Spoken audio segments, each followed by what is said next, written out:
नमस्कार, मैं प्रियांजलि। स्वागत है आपका द टाइम्स ऑफ हिंद में।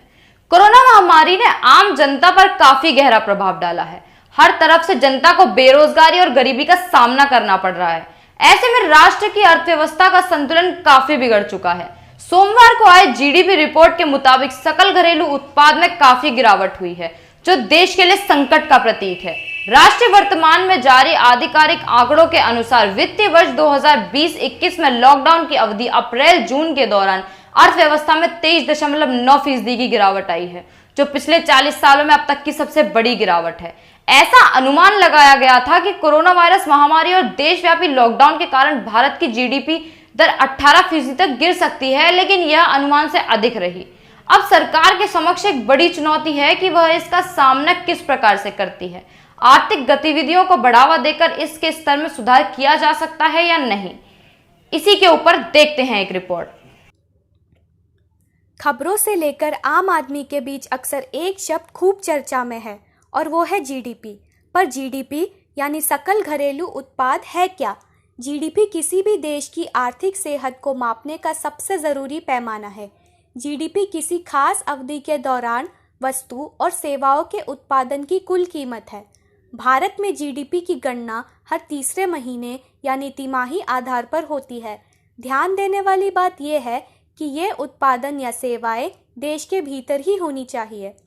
भारत में कृषि, उद्योग, सर्विस यानी सेवा 3 प्रमुख घटक है, जिनमें उत्पादन बढ़ने या घटने के औसत के आधार पर जीडीपी दर होती है।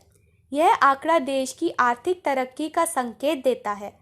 आसान शब्दों में, अगर जीडीपी का आंकड़ा बड़ा है तो आर्थिक विकास दर बड़ी है, और अगर यह पिछले तिमाही के मुकाबले कम है तो देश की माली हालत में गिरावट का रुख है। भारत के सकल घरेलू उत्पाद या जीडीपी की विकास दर में लॉकडाउन के शुरुआती महीनों में तिमाही में ज़बरदस्त गिरावट हुई है। केंद्र सरकार के सांख्यिकी मंत्रालय के अनुसार 2020-2031 वित्त वर्ष की पहली तिमाही यानी अप्रैल से जून के बीच विकास दर में 23.9% की गिरावट दर्ज की गई है। ऐसा अनुमान लगाया गया था कि कोरोना वायरस महामारी और देशव्यापी लॉकडाउन के कारण भारत की जीडीपी दर पहली तिमाही में 18% तक गिर सकती है। वहीं देश के सबसे बड़े सरकारी बैंक एसबीआई का अनुमान था कि यह दर फीसदी 16.5 तक गिर सकती है, लेकिन ताज़ा आंकड़े चौंकाने वाले हैं। जीडीपी के आंकड़े बताते हैं कि मार्च तिमाही में उपभोक्ता खर्च धीमा हुआ, निजी निवेश और निर्यात कम हुआ। वहीं बीते साल इसी जून तिमाही की दर 5.2% थी। जीडीपी के इन आंकड़ों को साल 1996 के बाद से ऐतिहासिक रूप से सबसे बड़ी गिरावट बताया गया है। इन आंकड़ों पर मंत्रालय ने कहा है कि कोरोना वायरस महामारी के कारण आर्थिक गतिविधियों के अलावा आंकड़ा इकट्ठा करने के तंत्र पर भी असर पड़ा है।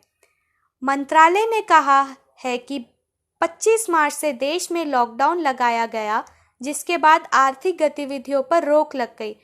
मंत्रालय ने कहा कि अधिकतर निगम ने कानूनी रिटर्न दाखिल करने की समय सीमा बढ़ा दी थी। इन परिस्थितियों में जीएसटी जैसे आंकड़े के स्रोत सीमित हो गए थे। तो आज के लिए बस इतना ही। देश दुनिया की तमाम खबरों के लिए बने रहिए द टाइम्स ऑफ हिंद के साथ। धन्यवाद।